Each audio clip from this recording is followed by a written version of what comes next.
नमस्कार, स्वागत आपका हरियाणा न्यूज़ 24 पे। मैं हूं मुन्ना लामा, मेरे सहयोगी प्रिंस लामा के साथ हम मौजूद आज फिर दोबारा से चरखी दादरी में, और हरियाणा राज्य का नया जिला बना है। मेरे साथ मौजूद हैं सांगवान खाप के प्रधान और विधायक निर्दलीय सोमवीर सांगवान मेरे साथ खास बातचीत में मौजूद हैं। एक बहुत बड़ी एक सम्मेलन करने जा रहे हैं समाज का, यानी कि इसको हम किसी राजनीति से नहीं जोड़ सकते या और किसी मुद्दे से जोड़ के नहीं, लेकिन समाज के उत्थान को लेके, समाज को बढ़ाने को लेके, समाज की कुरीति को मिटाने को लेके, समाज के कई अहम मुद्दों पे विषयों पे चर्चा होगी। और पूरे भारत का सबसे बड़ा सम्मेलन 8 जनवरी को चरखी दादरी में किया जा रहा है। उसी को लेके हम मौजूद हैं आज सोमवीर सांगवान खाप के प्रधान से खास बातचीत को लेके।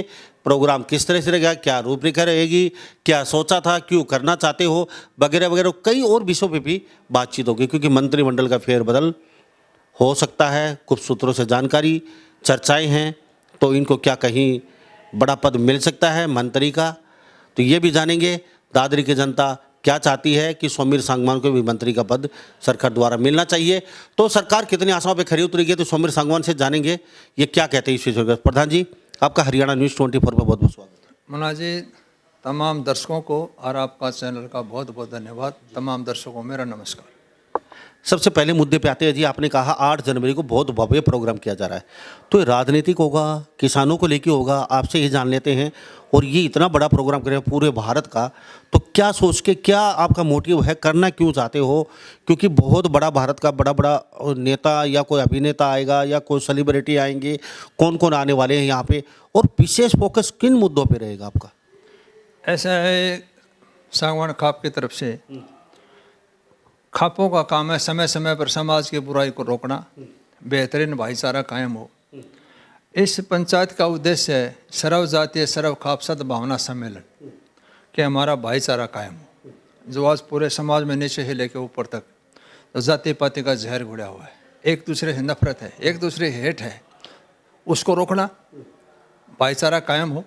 हम तो ऋषि मुनियों के संतान हैं, हम अपना भाईचारा वही कायम हो जिस प्रकार गांव के अंदर एक लोहार भाई, खाती, बढ़ई, हरिजन भाई, जुत्ती का जो काम करने वाले थे, या जो भी काम के लोहार थे, जो भी उसको सब रोजगार वहीं गांव में था, तो सबका भाईचारा था, एक दूसरे के सुख दुख के साथी थे, अपने आप में रोजगार था गांव के अंदर।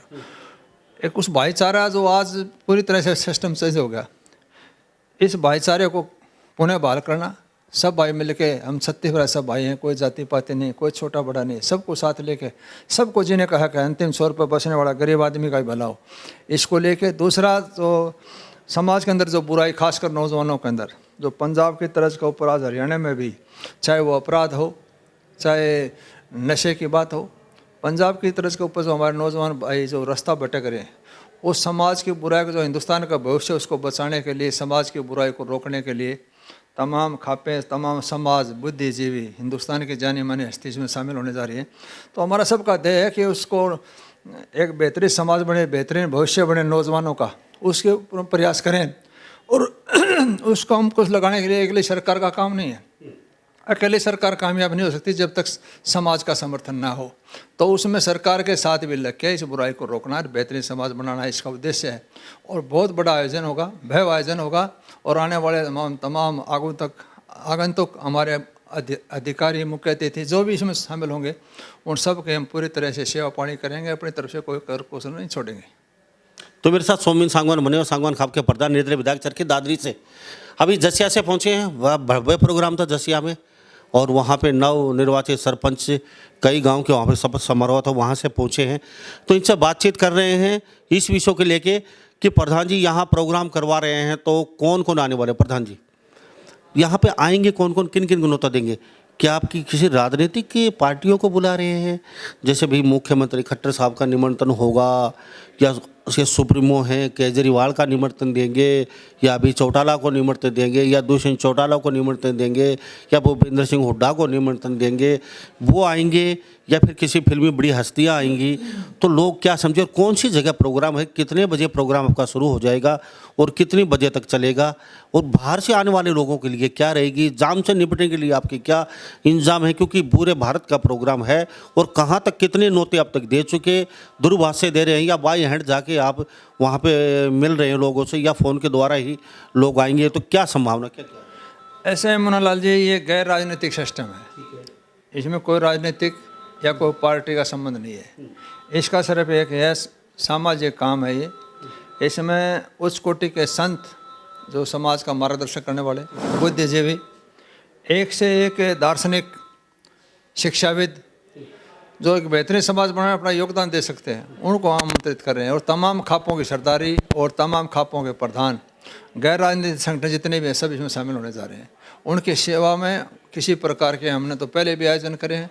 हम अपनी तरफ से कोई कोर कसर नहीं छोड़ेंगे। बेहतरीन व्यवस्था होगी हर तरह की, चाहे वो खाने पीने की हो, चाहे पानी की हो, दूध की हो, किसी भी प्रकार की हो। हम अपनी तरफ से सामान खाप तो पहले भी बहुत आयोजन आप लोगों ने देखे हैं। हम अपनी तरफ से कोई कमी नहीं छोड़ेंगे। और इसमें जहाँ तक आने की बात है, जो भी अभी शुरुआत करी है आज से ही हमने, तो हर एक से मिलेंगे और इसमें निमंत्रण हम देंगे इस महायज्ञ के अंदर शामिल होने के लिए। पूरे भारत से आएंगे, हर राज्य से? पूरे हर राज्य से, और हिंदुस्तान के मान शख्सियत इसके अंदर शामिल होगी, चाहे वो कानून से हिसाब से हो, चाहे सामाजिक सिस्टम हो, चाहे गैर राजनीतिक जितने भी ताना बाना हो।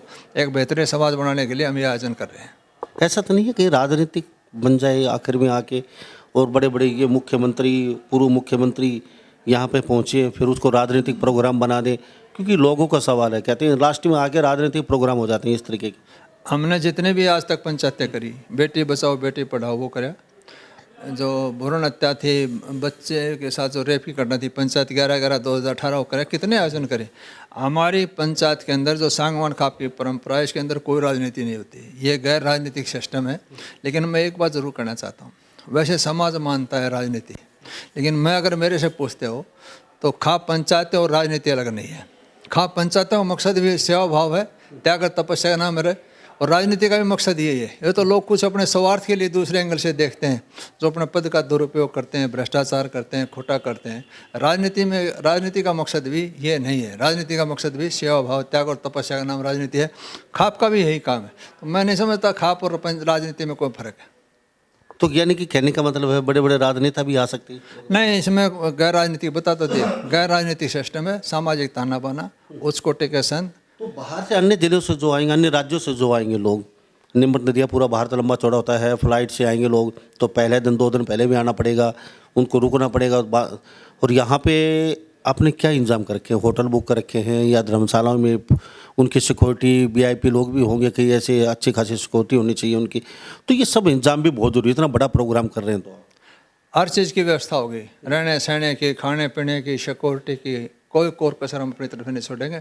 अपने मेहमानों की पूरी सेवा करेंगे और किसी प्रकार की उनको किसी प्रकार कोई तकलीफ नहीं होगी, क्योंकि वो समाज को जगाने के लिए देश हित हमारे, तो हमारा भी कर्तव्य बनता है कि उन बुद्धिजीवियों की अपनी तरफ से बेहतरीन व्यवस्था करें।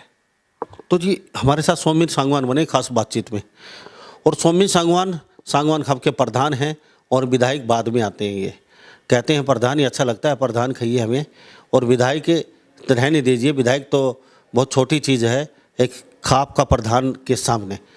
तो सौमिन सांगवान जी, मैं आपसे सीधा सीधा सवाल करता हूँ। चलो, कुछ सरकार का भी फ़र्ज़ होता है, 3.5 साल बीत चुकी आपकी सरकार को, अब तक आपने कहा नशाखोरी वगैरह उस पर कंट्रोल करने में कहीं ना कहीं कामयाब नज़र नहीं आ रही है, लेकिन वो तो अभी समय बताएगा आने वाले समय में।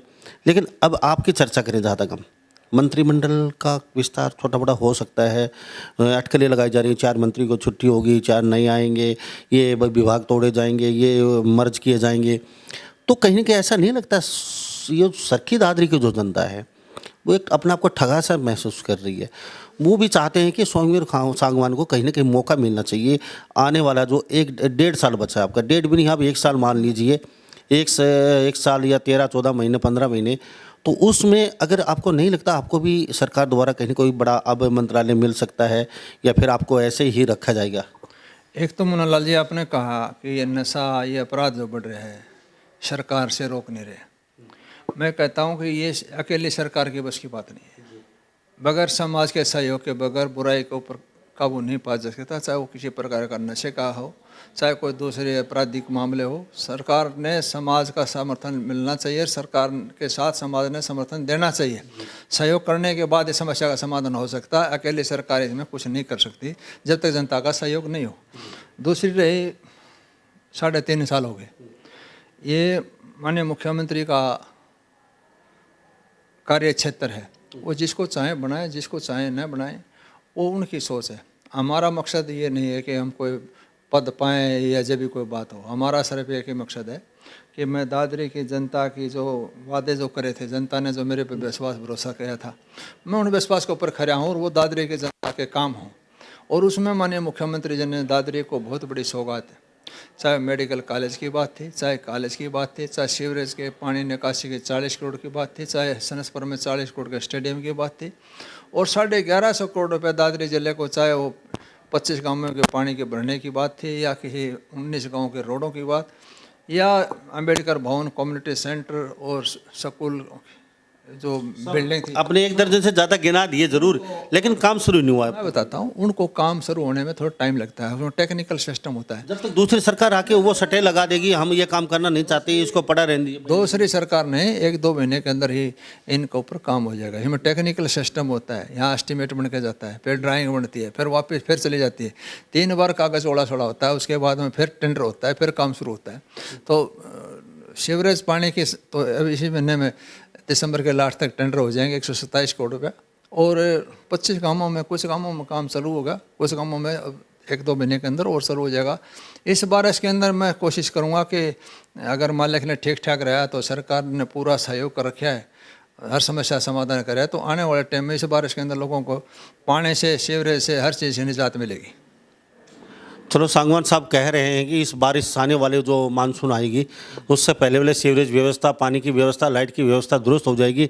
बड़े टेंडर हैं, वो तो समय बताया कितनी जल्दी शुरू होंगे तो 5-5, 7-7, 10 साल उनको काम करने में लग जाते हैं। आने वाले समय पता नहीं सरकार बीजेपी आएगी या दूसरी सरकार आएगी, वो आके सटे लगा देते हैं और वो भवन जर्जर हो जाते हैं, और उस पर कहीं ना कहीं दूसरी आने वाली सरकारें काम नहीं कर पाती। और ऐसी बहुत ही हरियाणा में ऐसी बिल्डिंग में पड़ी हैं जो अधूरी पड़ी हैं, जो पिछली सरकारों ने काम शुरू किए थे। लेकिन सांगवान साहब से कुछ मैं और जानना चाहूँगा, जो आपकी बातें हैं, आपकी सांगवान साहब यहाँ से विधायक, तो इनसे पूछना जरूर। उससे पहले मैं बलराज कुंडू को लेकर बातचीत कर लेते सब, फिर मैं दोबारा मुद्दे पर लौटूंगा। और आने वाले 8 जनवरी को आप याद जरूर रखना, एक बहुत बड़ा पूरे भारत का प्रोग्राम होने जा रहा है, और ये सोशल वर्कर, सामाजिक प्रोग्राम है, ना कि राजनीतिक, ना कोई किसी से प्रेरित है। तो यहाँ पे हर राज्य, हर स्टेट से यहाँ पे लोग आएंगे, और बहुत ही जो अच्छे वक्ता, साधु संत हैं, वो यहाँ पधारेंगे। सत्संग व्यास में पहुँचे ऐसा है कि इसमें सर्व जातीय सर्व खाप सद्भावना सम्मेलन है। इसमें जाति पाति से ऊपर उठ के हमें अपना भाईचारा कायम करना है। तो आज पूरे समाज के अंदर, चाहे पूरे हरियाणा ने, पूरे देश के अंदर जो जाति पाति का जो जहर घुला हुआ है, जो हमारा भाईचारा था, हम तो ऋषि मुनियों के संतान थे। यहाँ भेदभाव किस चीज़ का, यहाँ किसी प्रकार का कोई था ही नहीं, सौदा सारा मिलजुल कर अच्छी तरह ज़िंदगी व्यापन करते थे। तो उसी के अनुरूप इसको, बुराई को रोकना, दूसरे बच्चों के अपराध को रोकना, और एक से कुछ कोटि के संत, एक से बुद्धिजीवी, एक से साक्ष्यविद, एक से फिलोसफर दुनिया भर के उस कोटि के आएंगे, और उनकी बेहतरीन व्यवस्था, चाहे वो कर्नाटका से हो, चाहे JNK से हो, चाहे पश्चिम बंगाल से हो, चाहे मध्य प्रदेश से हो, चाहे राजस्थान से हो, चाहे पंजाब से हो, जो भी हमारे भाई आएंगे उनकी हम सेवा करेंगे। और कोशिश करेंगे इस पंचायत के माध्यम से, इस सम्मेलन के माध्यम से पूरे खापों का सहयोग, ताना बाना जोड़ के इस बुराई को रोकने का प्रयास करेंगे। कितने बजे प्रोग्राम शुरू हो जाएगा, कितने दिन चलेगा आपका? ये सुबह 10 बजे शुरू हो जाएगा और शाम में 4-5 बजे तक चलेगा। महत्वपूर्ण फैसले लेंगे, और हमारी खाप की ये परंपरा रही है, सांगवान खाप की, जो भी हम फैसला लेते हैं उनका ऊपर इम्प्लीमेंट होता है और लागू करते हैं। फैसला कहीं ऐसा तो नहीं है, सरकार को हिलाने का सिस्टम तो नहीं है कुछ, अगर भी सरकार हिल जाए ऐसा फैसला हो, कोई गुप्त फैसला है? गैर राजनीतिक सिस्टम है, इसमें कोई ऐसा कोई सरकार के विरोध या सरकार के समर्थन में नहीं है। ये तो सिर्फ एक ही है कि जो हमारा भाईचारा है, हम एक दूसरे के सुख दुख के साथी हों, एक दूसरे का सहयोग करें। आज एक भाई करोड़पति है, दूसरे भाई के लाले पड़े लड़की बहने के लिए, एक दूसरे की मदद नहीं करते, नफरत करते हैं। उस भाई भतीजावाद को दोबारा जोड़ना, मैं ऋषि दयानंद गुजरात से चले के आए, पूरे हरियाणा प्रदेश को सबसे ज़्यादा असर था तो वो हरियाणा में था। इसी प्रकार इस खापों के पंचायत के माध्यम से इस समाज की बुराई को रोकने का अपनी तरफ से पूरा प्रयास करेंगे। इसमें भगवान हमें कामयाबी दे। हमारा किसी प्रकार का कोई राजनीतिक या किसी प्रकार कोई स्वार्थ न हो कि बेलाग लपेट हो कि खाप सांगवान की परंपरा, जब जब समाज के अंदर कोई बुराई की बात आई तो सांगवान खाप ने पहल करी और वो लोग उसका अनुकरण भी करते हैं। तो सत्संग व्यास भवन है यहाँ पे, ये राधा स्वामी सत्संग भवन है। इसमें इसलिए कराया कि शायद सर्दी का मौसम है, कहीं बारिश कितनी बुरी, कैपेसिटी? तो इसमें काफ़ी बड़ी व्यवस्था है और हम आपको दिखा भी देंगे। आप जाके देखेंगे तो बेहतरीन व्यवस्था, हर तरह की सुविधा वहाँ 1 होगी। लाख से ज़्यादा आदमी आते हैं इसमें, 1 लाख से ज़्यादा आदमी आते हैं। और ये जिस तरह हमने 1 जनवरी 2022 को भी सांगवान खाप ने वहाँ कितलाना टोल पर बहुत बड़ी पंचायत की थी, उससे भी कहीं बड़ी पंचायत होगी। और इसमें हर एक व्यवस्था रहने की, जिस तरह हमने पहले रेस्ट हाउस वगैरह भिवानी और दादरी बाहर से आने वालों के लिए बुक किए थे, उसी प्रकार हर साइड से कहीं कोई कमी नहीं रहेगी। और उससे भी काफ़ी बहुत बड़ी पंचायत होगी। और इस पंचायत का मेन मकसद यही है कि सामाजिक बुराइयों को एक अच्छा समाज बनाने के लिए और बहुत बेहतरीन भाईचारा बनाने के लिए ये पंचायत है। तो सर, बलराज कुंडू की बातचीत की जाए, आईपीएस और बलराज कुंडू के बीच 36 का आंकड़ा भी बहुत गर्मागर्मी चल रही है। तो आप एक विधायक भी हैं और खाप के प्रधान भी हैं, कभी कई फैसलों में जाते हैं। आज भी आप जसिया से आए हैं, कहीं ना कहीं रोज़ अन्य राज्यों में भी जाते हैं फ्लाइट पकड़ पकड़ के आप। तो ये मुद्दा कहाँ तक जाइए और कितना सही है आपकी नज़र में, कितना गलत है? ऐसा है कि मुन्नालाल जी, जहाँ तक भाई बलराज कुंडू और एसपी साहब का, मैं कहता हूँ कि यहाँ तक नौबत नहीं आनी चाहिए थी। एसपी साहब ने जनप्रतिनिधि का सम्मान करना चाहिए और जनप्रतिनिधि को भी अगर कोई गलत होता है या किसी के साथ जाति होती है, तो किसी के साथ जुल्म होती है, तो सभ्य व्यवहार के साथ उस अधिकारी के नोटिस में लाना चाहिए और उसको ये कहना चाहिए भाई ये गलत नहीं होना चाहिए। जुल्म के खिलाफ लड़ना हमारा कर्तव्य है। किसी का हक न मरे, किसी के साथ जाति ना हो, तो यही तो जनप्रतिनिधि का कर्तव्य बनता है। लेकिन मैं ये ज़रूर कहना चाहता हूँ, चाहे वो जनप्रतिनिधि हो चाहे अधिकारी हो, किसी के साथ गलत ना हो, उसके साथ उसको इंसाफ मिलना चाहिए। किसी प्रकार किसी के साथ जाति ना हो, किसी लोभ लालच में आके कोई अधिकारी गलत करता है तो वो भी गलत है। और माननीय जनप्रतिनिधि कोई भी है, उनको भी ज़रूर सोचना चाहिए कि हम किसी गलत आदमी में साथ नहीं दें, चाहे सगा भाई क्यों ना हो।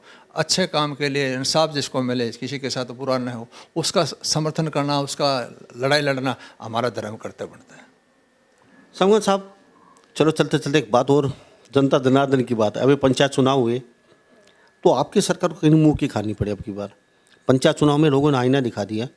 आपके जो कैंडिडेटर थे, आपके जो पंच सरपंच थे, जो आपका सपोर्ट कर रहे थे, पूरे हरियाणा से जो भी कोई नेता का सपोर्ट, और यहाँ तक कि आपके बहुत बड़े बड़े दिग्गज नेता, चाहे वो जेजेपी पार्टी का हो, चाहे आपकी खुद की पार्टी का हो, अपनी बहू को, पत्नी को नहीं बचा पाए, अपने बेटों को नहीं बचा पाए, मुंह की खानी पड़ी है। इतने बड़े बड़े पदाधिकारी, बड़े बड़े नेता आपके, तो कहीं कि जनता आपको लग रहा है आने वाले समय में बीजेपी का साथ देगी? जिस तरीके से एक गुस्सा भी पंचायत छोटे से चुनाव में दिखाया उन लोगों ने, आपके मंत्रियों के बेटे पत्नी तक हार गई। ऐसा मुन्नालाल जी, जनता के मूड की बात है। जनता पता नहीं किस चीज़ को मान ले। इसी जनता ने 10 दिन पहले वैष्णोई को भारी मतों जीता है। इसी जनता ने पहले कई स्टेटों में अभी सरकार बनी, अभी चुनाव हो रहे हैं जहाँ दोनों जगह, चाहे गुजरात हो चाहे हिमाचल हो। ये जनता के मूड की बात है। जनता किसी के वो नहीं है, जनता की मन की मर्जी होती है, वो आकलन करती है। समय समय पर अपना मत का प्रयोग करते हुए उसका सिस्टम मूड बदलता रहता है। तो मैं नहीं समझता कि इस जिला पार्षद या वीडीसी के चुनाव को ही, इसके अंदर बहुत से कारण और भी होते हैं कि वोट की अदला बदली चलती है, जाति पाति का समीकरण बढ़ता है। इसमें बहुत, इसको मैं नहीं समझता इसको राजनीतिक एंगल से देखना चाहिए। चौथे नंबर पे आए तो वोट की राजनीति कहाँ चली? इसके अंदर मैं बताता हूँ, इसके अंदर क्या करते हैं, कोई बीडीसी से मांग लेता है, वोट बदल लेता है, मैं बीडीसी के दे दो, आप मेरे को जिला परिषद के दे दो। जिला परिषद वाला कहता है मैं सरपंच के दे दूँगा, सरपंच कहता है कि आप मेरे को जिला परिषद के दे दो। इसके अंदर ज़्यादा सौदाबाजी होती है। अगर आप इसको एक चुनाव के एंगल से देखते हैं, राजनीतिक परिवर्तन नजर से थे, तो मैं नहीं समझता इसके अंदर कोई ऐसी बात है। हाँ, ये ठीक है कि लोगों का अपना अधिकार है, लेकिन इसके अंदर बहुत ज़्यादा ये अल्टा पलटी बदली वाला होता है ना, ये भी चलता है। इसके अंदर इस आकलन को आप आने वाले राजनीति एमएलए या एमपी को इस एंगल से नहीं देख सकते। लेकिन ये सच्चाई है, अनूप धानक का कोई नज़दीकी था, भाई था, बंधु था, वो हार चुका है। बीजेपी के फतियाबाद से विधायक नहीं, सांसद की वाइफ कुरुक्षेत्र से, उनकी वाइफ ही तीसरे नंबर पे कहीं कहीं नज़दीक नहीं ठहर पाई। ऐसे यहाँ पे एक नहीं 13 ऐसे बड़े बड़े दिग्गज नेता और जेजेपी के, जिनके बहुत ही खुद खास उनके घर के लोग, अब की बार जनता जनार्दन ने उनको किनारा कर दिया और वो सेटिंग एमएलए विधायक मंत्री संतरी हैं, तो ये तो समय बताएगा आने वाले समय में ऊँट किस करवट बैठता है। लेकिन प्रधान जी, यहाँ से अगर आपको मंत्री नहीं बनाया तो जनता का भी यही रुख है चरखी दादरी का। वो कहते हैं प्रधान जी को हमने वोट दे के बनाया, लेकिन अब तक जनता जनार्दन चाहती है कि सोमवीर सांगवान को भी एक मौका मिलना चाहिए, चरखी दादरी की जनता। तो वो कहती है कि कहीं यहाँ जो आपका जो चरखी दादरी की बात लेके चलें, आने वाले समय में वो भी आईना तो ना दिखा रही कहीं बीजेपी को, थोड़ा सा अगर आपको ऐसा मुन्नालाल जी, एक बात तो आप कह रहे हैं कि बहुत बड़े बड़े धुरंधर इलेक्शन हार गए। राजनीति के अंदर कोई धुरंधर नहीं होता, राजनीति के अंदर जनता धुरंधर होती है। इंदिरा गांधी जी को भी जो देश की बहुत मजबूत प्रधानमंत्री 2 जगह ठहरा दिया था। ये सिस्टम चेंज होता रहता है, परमानेंट इसमें कोई सौदा नहीं होता। नेता जनता से मिलना ही नहीं चाहते। मैं बताता हूँ, जो नहीं मिलेगा चाहे वो कोई हो, आईना दिखाया जनता से नहीं मिलेगा, जनता के बीच में नहीं रहेगा, जनता की दुख तकलीफ को नहीं समझेगा, चाहे कोई पार्टी हो, धक्का मार के चाहे कोई नेता हो, उसका रिजल्ट जो है ना वैसे समाज में बढ़िया नहीं जाता। जहाँ तक मेरे को मंत्री बनाने की बात थी, मेरा मेन मकसद मंत्री बनना नहीं है, मेरा मकसद कोई लोभ नहीं है। मेरा मकसद है कि जनता ने मेरे को निर्दलीय चुना है, तो मेरा कर्तव्य बनता है कि उनकी भावनाओं पर खरा उतरूँ। ये दादरी सबसे बैकवर्ड जिला था, बैकवर्ड इलाका था, यहाँ किसी प्रकार की कोई व्यवस्था नहीं थी। माननीय मनोहर जी ने बहुत कुछ दे दिया, इसके बाद में किसी को जिम्मेदारी देना, कोई पद देना, वो माननीय मनोहर जी का कार्य क्षेत्र है, वो अपने हिसाब से मुख्यमंत्री सरकार चलानी होती है। किसको बनाते हैं मैं इस बारे में घनी चिंता करने की बात नहीं है। मेरा तो जो मकसद जो ध्येय है कि राजनीति का मकसद ये है कि सेवा भाव, उसमें अपनी तरफ से लगे हुए हैं। वो आत्मा ही भूख शांति मिलती है शुभ कर्मों से, इसलिए सुबह शाम तक लगे रहते हैं, तो उसमें आई एम सेटिस्फाई, मुझे कोई दिक्कत नहीं है। प्रधान जी, चलते चलते 8 जनवरी का पूरा एक बार दोबारा से जनता जनार्दन को बता दीजिए। मैं तमाम दर्शक भाइयों से ये अपील करना चाहता हूँ कि 8 जनवरी को सुबह 10 बजे राधा स्वामी सत्संग भवन, लोहारो रोड, चरखी दादरी, एक विशाल सर्वजातीय सर्वखाप सद्भावना सम्मेलन होने जा रहा है। उसमें हिंदुस्तान के महान शख्सियत, 1 से उच्च कोटि के संत, 1 से 1 बुद्धिजीवी, 1 से उच्च कोटि के समाज सुधारक, तमाम खापों की सरदारी, तमाम खापें इसके अंदर शामिल हो रही है। तो मेरी तमाम बहनों भाइयों से इस बेहतरीन समाज के लिए, देश हित में और समाज हित में ज़्यादा संख्या में पहुंचकर हमें सेवा का मौका दें। कोशिश करेंगे अपनी तरफ से तमाम भाइयों की सेवा करके इस महायज्ञ के अंदर आप आहुति डालेंगे तो एक बेहतरीन समाज बनाने में एक बहुत बड़ा कदम होगा। इससे व्यवस्था परिवर्तन होगी और पूरा समाज का भला होगा, पूरे देश का भला होगा। भारत पुनः शक्तिशाली, पुनः भारत सोने चिड़िया बनेगी, पुनः भारत विश्वगुरु बनेगा। इस प्रकार की कामना लेके हम आगे बढ़ रहे हैं। सब बातचीत तमाम दर्शकों का, आपके चैनल का आपका बहुत बहुत धन्यवाद। नमस्कार जी। गुरुजी आपका बहुत हाँ, धन्यवाद लामा साहब, आपका भी बहुत बहुत, सभी दर्शकों का बहुत बहुत धन्यवाद। तो हमारे साथ ये निर्दलीय विधायक सोमवीर सांगवान खाप के प्रधान बने हो। तो खास बातचीत में अक्सर भव्य प्रोग्राम करते हैं, जब से हम देखते आ रहे हैं कुछ न कुछ बड़ा महीने या 6 महीने में एक बड़ा प्रोग्राम करते हैं। तो हर प्रोग्राम में बहुत ही रोचक होता है इनका, और हर व्यवस्था होती है पीछे के प्रोग्राम में। अब ये प्रोग्राम भी देखेंगे कि पीछे की तरह कितना सक्सेस हो पाता है। पीछे प्रोग्राम सारे सक्सेस हुए हैं और वहाँ पे पूरे इंडिया से लोग आए हैं। तो अब ये तो आने वाला समय बताएगा 8 जनवरी को कितने लोग यहाँ आ पाते हैं, कितना भव्य प्रोग्राम सोमवीर सांगवान यहाँ से निर्दलीय विधायक सांगवान खाप के प्रदान कर पाते हैं, और जनता का क्या रुख रहेगा। लेकिन नज़र जनता की इस पे भी है कि मंत्रालय कहीं ना कहीं सोमवीर सांगवान को कौन सा दिया जाएगा। अटकलों का बाजार गर्म है और चारों तरफ चर्चा है कि सोमवीर सांगवान को कहीं ना कहीं मंत्रालय दिया जाएगा। तो ये भी आने वाला समय ही बताएगा। तो सभी इन बातों के साथ मैं मुन्ना लांबा, मेरे सहयोगी प्रिंस लांबा के साथ हरियाणा न्यूज़ 24। नमस्कार, जय।